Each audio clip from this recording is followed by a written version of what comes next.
नमस्कार दोस्तों, पिक्चर चालू करो बे। नरेंद्र मोदी अक्सर कहते हैं कि उन्होंने भिक्षा मांगकर गुजारा किया। कभी कहते हैं कि 35 साल के लिए, कभी कहते हैं 40 साल के लिए। क्या बात कर रहे हैं? पहले ये देखो, करीब 40 साल मैंने भिक्षा मांग करके खाया है। मैं लोगों के घर में भिक्षा मांग करके खाता था। मैं 35 साल तक भिक्षा मांग करके खाया हूं। अब किसी के गले नहीं उतरे। चलो, इतनी तो बोलने में गलती हो सकती है। 35 साल हो, 40 साल हो, लोग अक्सर भूल जाते हैं। लेकिन सवाल ये कि वो एमएलए पहली बार बने 2002 में, तब उनकी उम्र होगी 52 इयर्स। लेकिन उससे पहले 90s में ही पता नहीं कैसे उन्होंने फॉरेन टूर्स कर लिए। ये फोटोज देखो उनकी, आईफिल टावर के सामने पेरिस में, व्हाइट हाउस के सामने अमेरिका में, हॉलीवुड के सामने, लंदन गए, वो मलेशिया गए। बाप रे, ये तो धोती खोल रहा है। क्या 40 साल भिक्षा मांगकर इतने पैसे कमाए जा सकते हैं कि फॉरेन के टूर्स कर ले 90s में? बात तो सही है। और साथ ही साथ इसी बीच में नरेंद्र मोदी ने बीए और एमए की 2 डिग्रीज भी कर ली अलेजिडली। ये कैसे हो गया? आप ही बताओ दोस्तों। साल 1990 में डायकाम मॉडल 1 रिलीज हुआ था, जो कि यूएस में लॉन्च होने वाला दुनिया का पहला कमर्शियली अवेलेबल डिजिटल कैमरा था। लेकिन प्रधानमंत्री मोदी अपने इंटरव्यू में बताते हैं कि उन्होंने पहली बार डिजिटल कैमरा 1987 या 1988 में यूज किया था। जुम करो। मैंने पहली बार डिजिटल कैमरा का उपयोग किया था 87-88 में से। मतलब भिक्षा मांगकर यहां पर फॉरेन टूर भी कर लिए और डिजिटल कैमरा भी खरीद लिया डिजिटल कैमरा के रिलीज होने से पहले। वाह, क्या फकीरी है। बंगाल से नाता जोड़ने के लिए इन्होंने कहा कि बचपन में ये कोलकाता की मेट्रो देखने आए थे। मैं बचपन में जब पहली बार कोलकाता आया तो एक आकर्षण था, जरा मैं मेट्रो देखूं। अच्छा।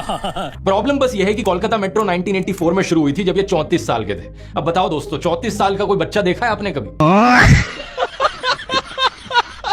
नरेंद्र मोदी ने एक बार कहा था, भगवान बुद्ध के साथ इनका सुखद संबंध है। भगवान बुद्ध के साथ मेरा एक और संबंध भी है, जिसमें अद्भुत संयोग भी है और जो बहुत सुखद भी है। और एक बार इन्होंने कहा, बोहरा मुसलमानों के साथ इनका पुराना रिश्ता है। साथियों, बोहरा समाज के साथ मेरा भी रिश्ता बहुत पुराना है।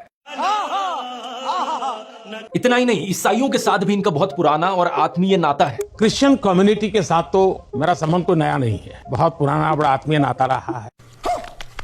एक बार इन्होंने कहा कि जीवन का एक महत्वपूर्ण कालखंड इन्होंने आदिवासियों के बीच बिताया है। जीवन का एक महत्वपूर्ण कालखंड मैंने आदिवासियों के बीच में बिताया है। तो एक बार कहा, बलिया के साथ भावुक रिश्ता है इनका। बलिया से मेरा एक भावुक रिश्ता। वाह। अपने भाषणों में नाता जोड़ने के लिए ये तक कहने लगे कि मैं अगला जन्म बंगाल में लूंगा। अगले जन्म में बंगाल की किसी माँ के गोद से पैदा होने वाला हूँ। वाह मोदी जी, वाह।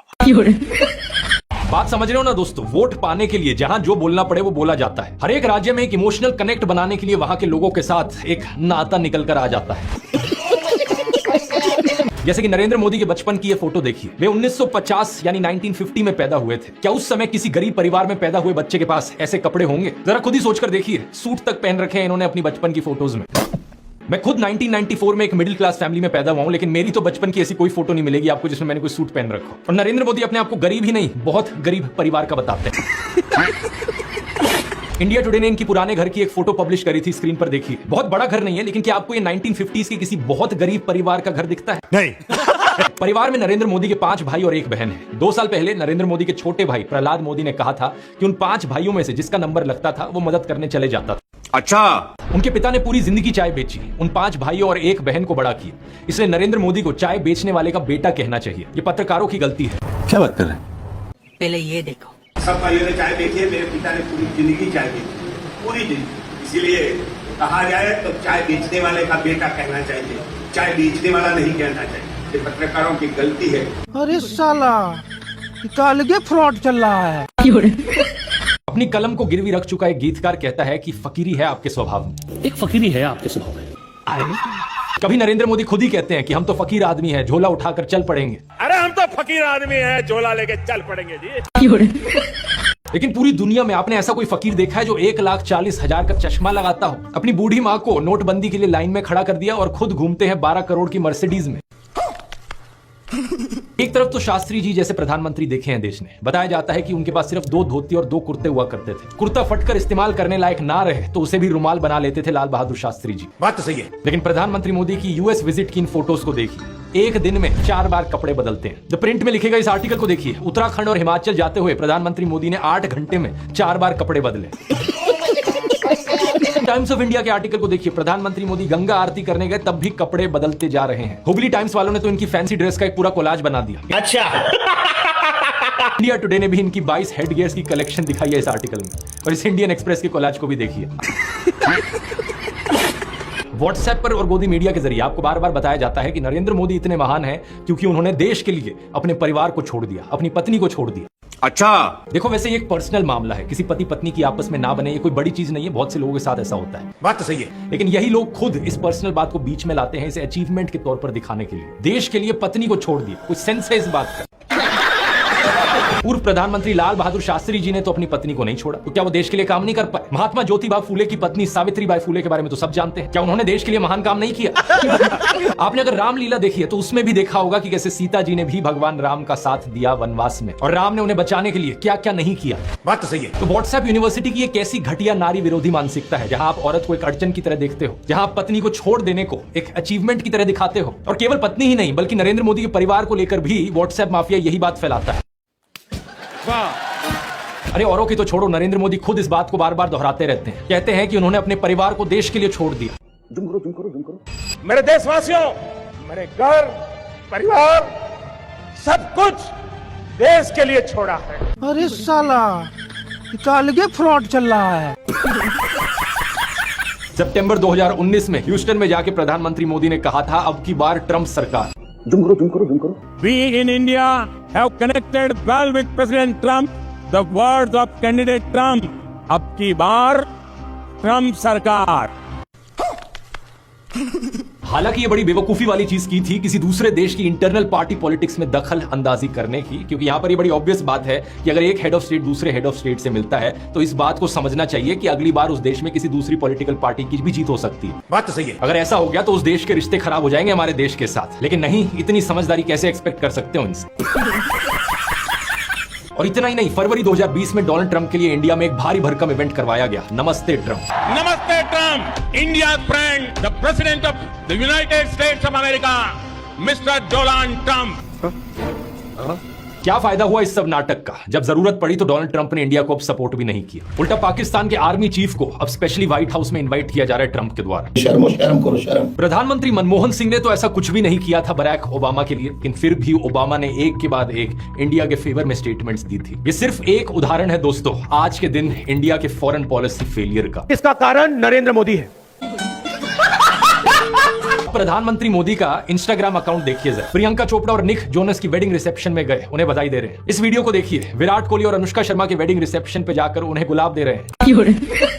मलयालम एक्टर सुरेश गोपी की बेटी की शादी में गए। टाइम्स नाउ की एंकर नविका कुमार के बेटे की शादी में गए। मुकेश अंबानी ने हॉस्पिटल खोला तो वहां बधाई देने पहुंच गए।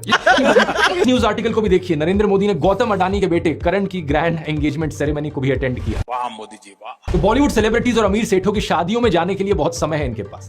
हालांकि इसमें कुछ गलत नहीं है, इनकी मर्जी अगर ये जाना चाहें तो, लेकिन सवाल यहां पर ये, क्या केवल अपने भाइयों और परिवार को ही छोड़ना पड़ता है क्या देश के लिए? एबीसी के इस आर्टिकल को देखिए, अवनी दास रिपोर्ट करती हैं कि अक्टूबर 2023 में मोदी परिवार उनके भतीजे की शादी के लिए इकट्ठा हो रहा था, लेकिन एक इंसान वहां से गायब थे, नरेंद्र मोदी। अच्छा। आपने फोटोज और वीडियोस में जरूर देखा होगा कि प्रधानमंत्री मोदी अपनी माताजी से मिलने जाया करते थे, जो कि अच्छी बात है, लेकिन कभी आपने नोटिस किया कि केवल वहां 3 लोग होते थे इस मुलाकात में? प्रधानमंत्री मोदी, उनकी माताजी और कैमरामैन। नरेंद्र मोदी वही हैं जो नाले से निकलने वाली गैस से चाय बनाने की बात करते हैं। कहते हैं कि पसीने से मुंह पोंछ लेता था तो ग्लो आ जाती थी। अच्छा। कभी ये क्लाइमेट चेंज को डिनाई करते हैं कि गर्मी नहीं बढ़ रही बल्कि हमारी गर्मी सहने की शक्ति कम हो रही है, तो कभी ये बादलों से रेडार का सिग्नल रोकने की बात करते हैं।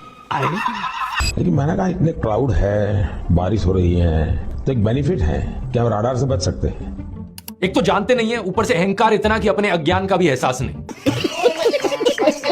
एक दफा मोदी दूसरे देश में गए थे, वहां भारत का राष्ट्रीय गान चल रहा था और ये बीच में ही चलने लगे। ऐसी गलती किसी से भी हो सकती है, लेकिन बात मैं यहां पर यह बताना चाह रहा हूं कि प्रधानमंत्री मोदी की भी फनी क्लिप्स बहुत सारी हैं। दूसरों को पप्पू बोलने से पहले अपनी क्लिप्स पर नजर डाल लो। और अभी तो एक बहुत बेहतरीन मौका मिला है, हमारे फॉर्मर सुप्रीम कोर्ट के जजेस ने राहुल गांधी और नरेंद्र मोदी दोनों को एक 1-on-1 डिबेट के लिए इनवाइट किया है। राहुल गांधी तो इस इन्विटेशन को ऑलरेडी एक्सेप्ट कर चुके हैं, लेकिन नरेंद्र मोदी अभी भी चुप है। समझ रहे हो?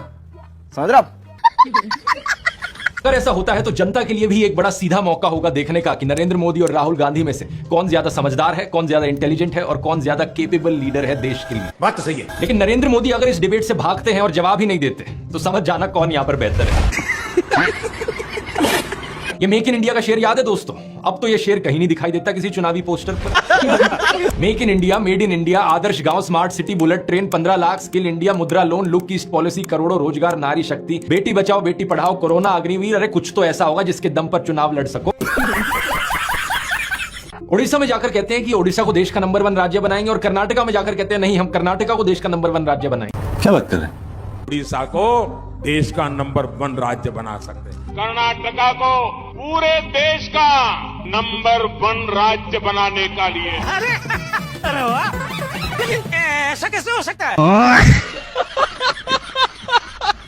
बात समझ रहे हो ना दोस्तों? वोट पाने के लिए जहां जो बोलना पड़े वो बोला जाता है। हर एक राज्य में एक इमोशनल कनेक्ट बनाने के लिए वहां के लोगों के साथ एक नाता निकल कर आ जाता है। आपने ऐड देखी है दोस्तों? मैंने कहा था ना, कैसी भी सिचुएशन हो मोदी जी हमें घर ले आएंगे। मोदी जी ने वॉर रुकवा दी पापा।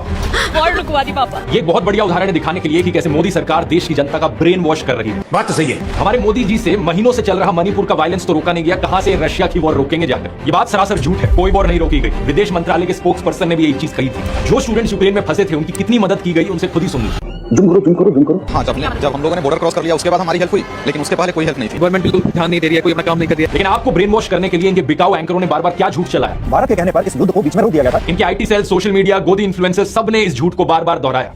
तुम्हें शर्म है? कुछ शर्म आया है?